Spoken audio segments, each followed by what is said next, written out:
In lesson 13, we're going to look at FitNesse. So what is FitNesse? FitNesse is a tool where you can write your test as a table in a wiki. Now, why would we want that? So we've looked at unit testing. Unit testing is typically done by developers. Also, integration testing is done by developers. But often acceptance testing is often done by testers. Could be done by developers, so like what we saw yesterday with Selenium. With Selenium, you write Java code that talks to a web page. Now, who can read that code? Who can read that test? Well, that's the developer. And if a tester writes that test, the tester can read it, if the tester can program. The only one that's missing then is the product owner, the business. You cannot ask the product owner, look at my Selenium test, is it correct? You cannot do that. Now, this is where FitNesse and what we'll see tomorrow and the day after at behavior-driven development with Cucumber fills that hole that you can write tests in a way that the product owner also understands what you're doing and can check, is it correct, yes or no? Or even, it becomes now so simple that actually the product owner can extend some tests. So what's FitNesse? It's a testing tool, so you can write tests. It's a web server. What does it serve? Wiki pages. So it's also a wiki. So a wiki, the idea is everybody can create and write pages and edit pages, and that's the idea of a wiki. It's a collaboration web application where everybody can add something to wiki pages. Now, the idea is, we call it the three amigos: the analyst, the product owner, the tester, and the developer. They have to work together. And you write your test in a wiki. Everybody can access it. It's just a web server, and everybody can access these wiki pages, can change them, can validate them. The only thing that we need, so SUT means system under test. That's the system we want to test. We need some glue codes between our wiki pages and the system under test. Well, that's something that needs to be programmed, and you can program it yourself. What we will focus on is we will only look at from our wiki we test HTTP. We do HTTP calls, so we test web pages. But you could also test the service class where you enter, just Java classes. If you do that, then you have to write your own fixtures. Well, we don't have time to look into that. We only look from our wiki. We want to call web pages or web services, and that's the two things we're going to look at.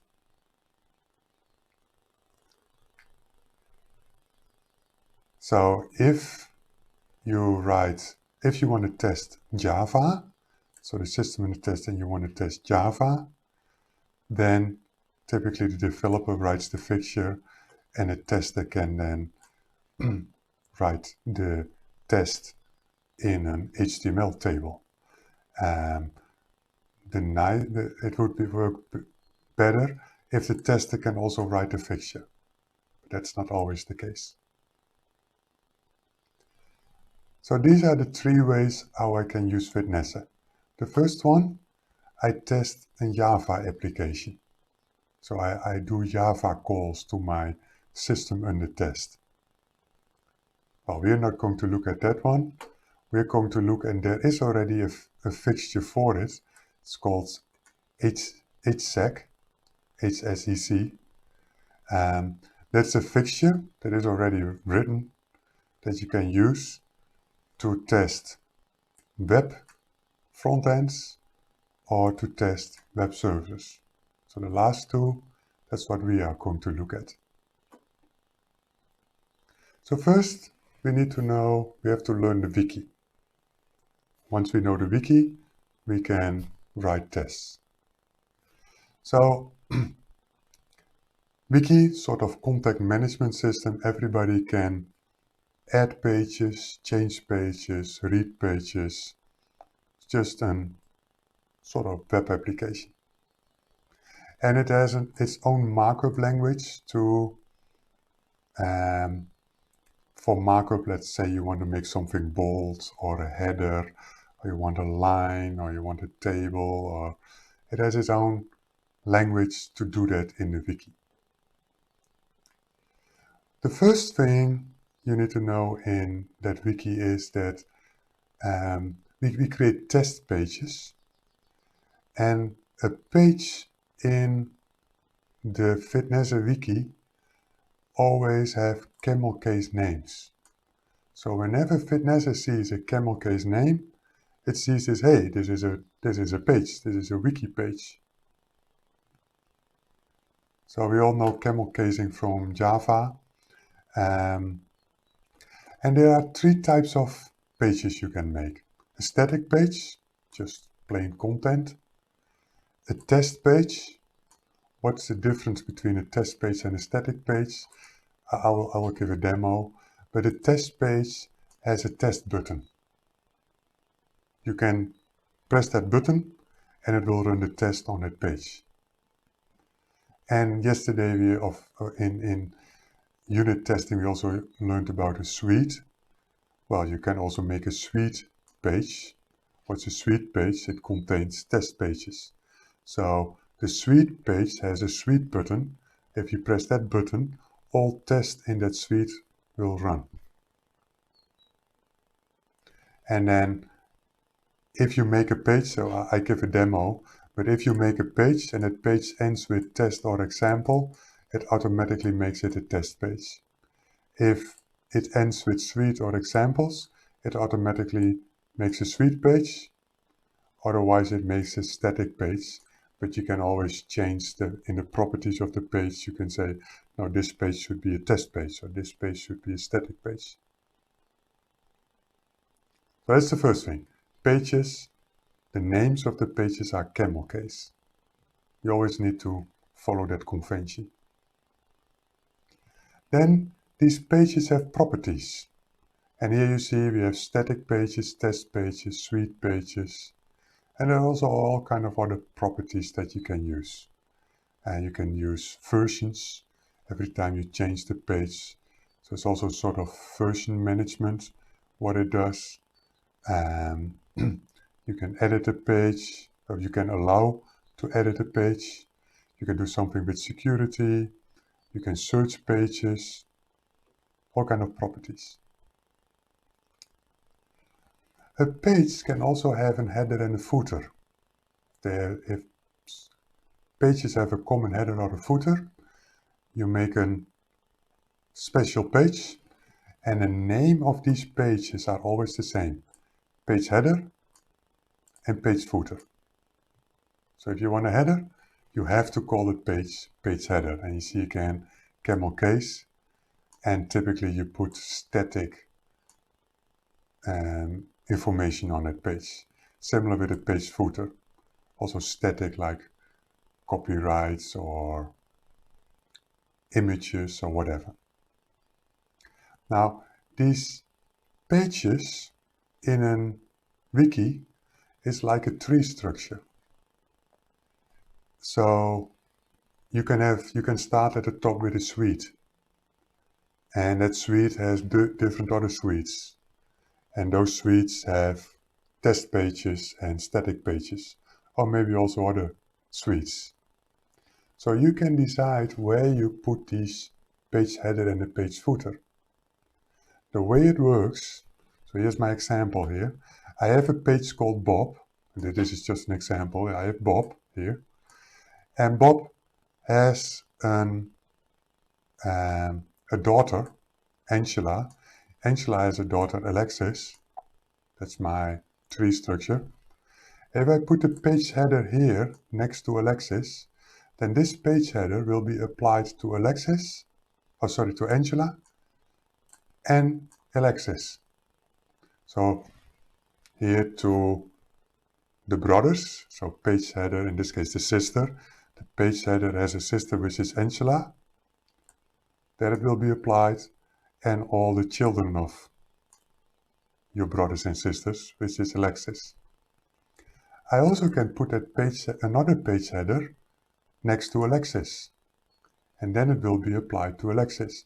So the idea is the page header will be applied at the same level to all the pages that are at the same level. So in this case that's Angela, or sub-levels that don't have a page header. That's where these headers and footers are applied.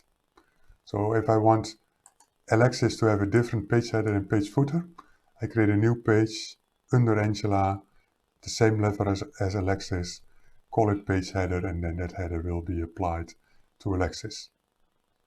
If I want to give Bob a page header, I create a new page called page header at the same level of Bob. And then there is a markup language that they use to have markup on your pages. You don't need to remember this, but for example, if you want to have a comment, then you put a pound sign next for the text. If you use 2 quotes here, then it will be in italics. If you have 3 quotes, it's bold. Now let me give a demo. If you start up FitNesse, it looks like this. So it's an empty wiki. So how can I make a page? So the first page you always make, this is my front page. The first page is I can edit this page. So I click edit. This is now what I get to see. This is my editor for the page. Now there are 2 views of that editor. Here you see it's now plain text. I can also say rich text. That is basically what you see is what you get. This is typically what you want to do if you want to do some markup, like you want to have something in bold or italic, or you want to put a line. So you see here, you can do that here. It's much easier than if you do it yourself. So for example, go to plain text here. You see that this text here is between double quotes, 2 quotes actually. That means italic. Well, this is much easier. You just select it and you say italic. Or you want to make something bold. So what I can do now is I can write text here. So hello world. And let's make it bold. And then what I can do, so in plain text that looks like this. This is what is bold. That's the markup language. So it's easier to use the rich text. And then I save it, and it says here hello world. So, but now I want to create a page. I want to start with a suite. So let's do that. So what I do, I say edit. If I want on my front page, if I want to make a new page, you always do the same.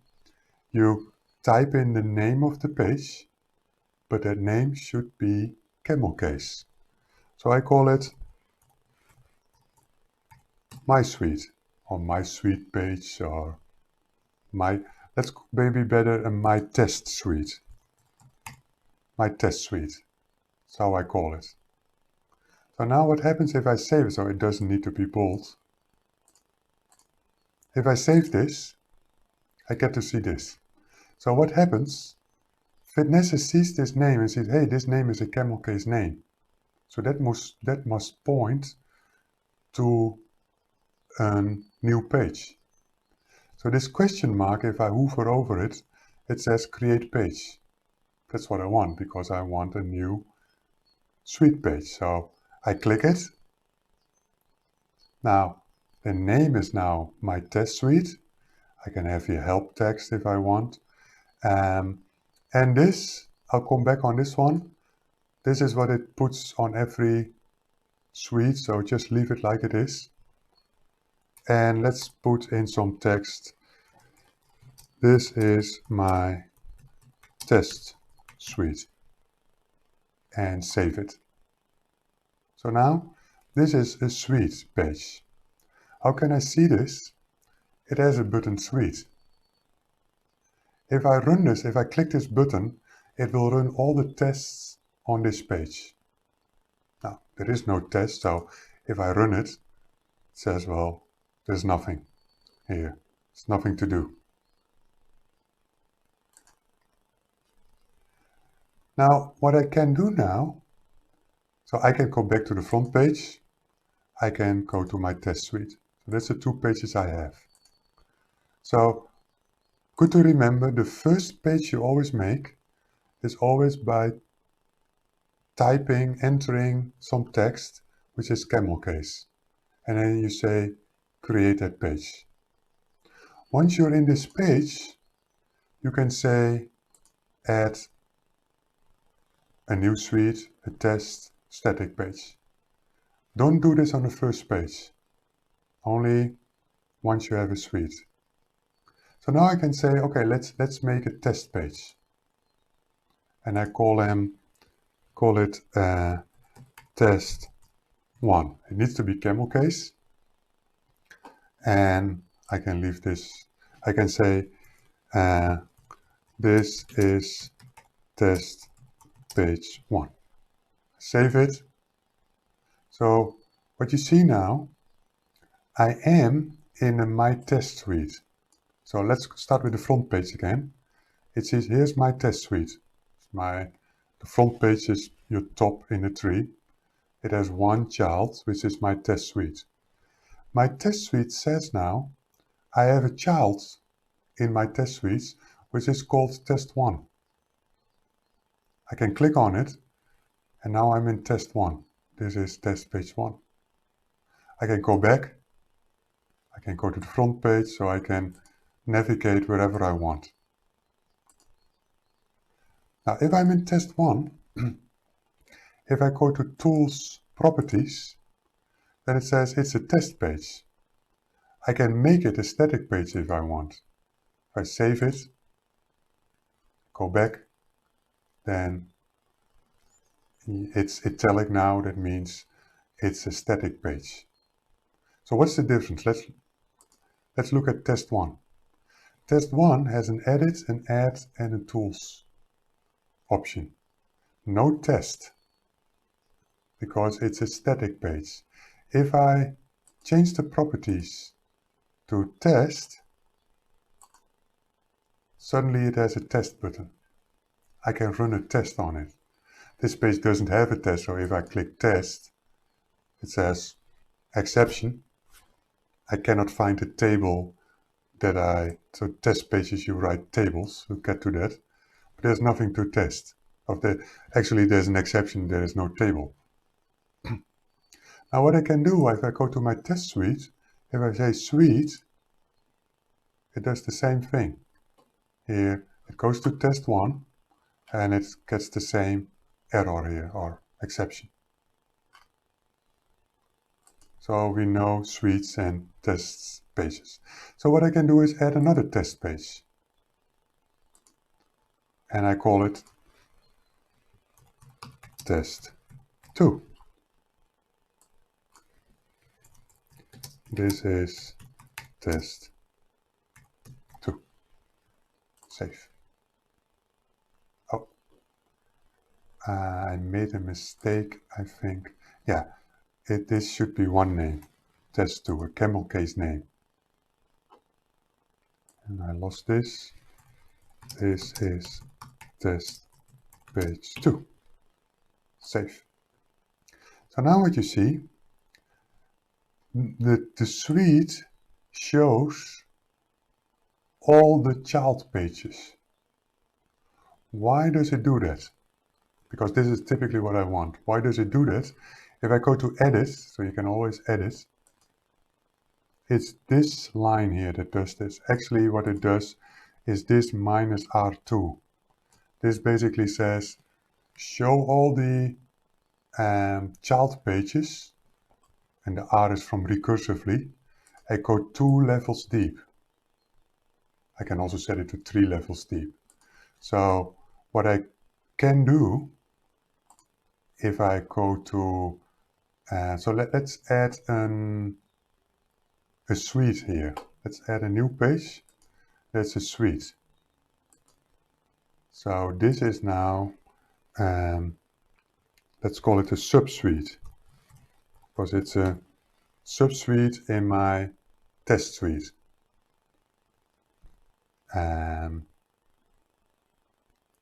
We can take this off if we want. We can also leave it. So let's call it subsuite. Oh. And I save it. So now I see, that's the asterisk here, I have a subsuite, and these two are test pages. Now let's add another page which is static. This is my static page. And here I just say, hello world. So you can see, you can distinguish here, this is static, this is a suite, and these two are tests. Now what I can do, in that suite here, if I go here, I can add other tests. So let's add a test here.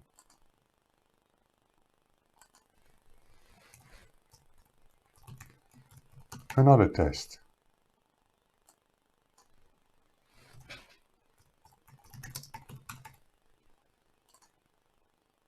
So I see that my subsuite has another test, but if I go to my test suite, I see the structure here.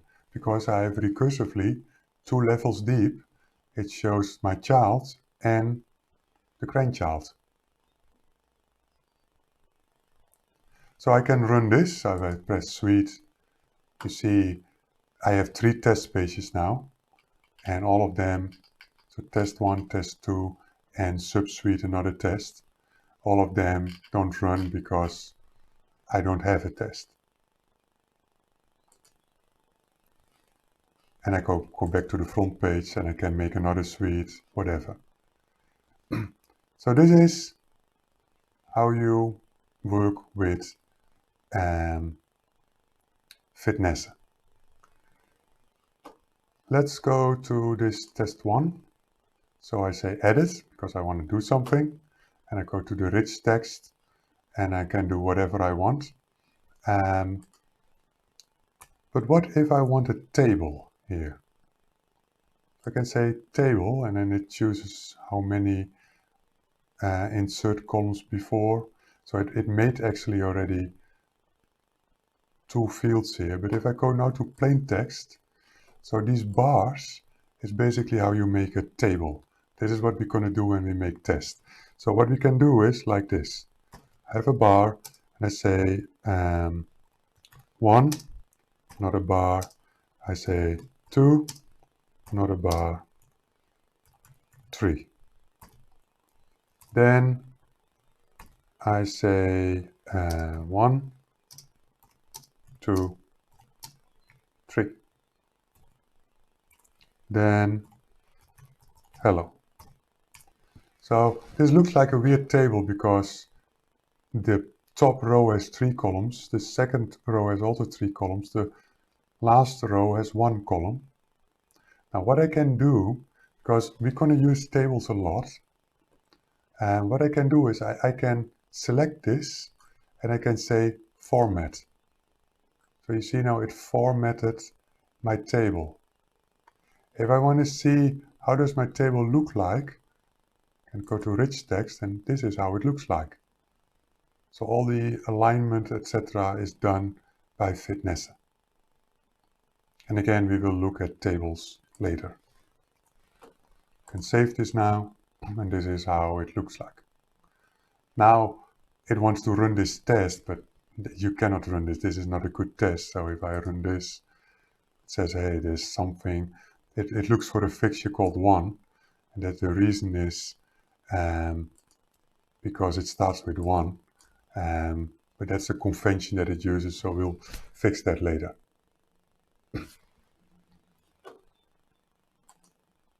And now you get a little bit idea of how the wiki works.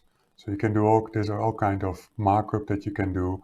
You can create headers, you can create a line, you can put a note somewhere, here an horizontal line, you can put images on your web page, you can have bullet lists like this, class part we will see later,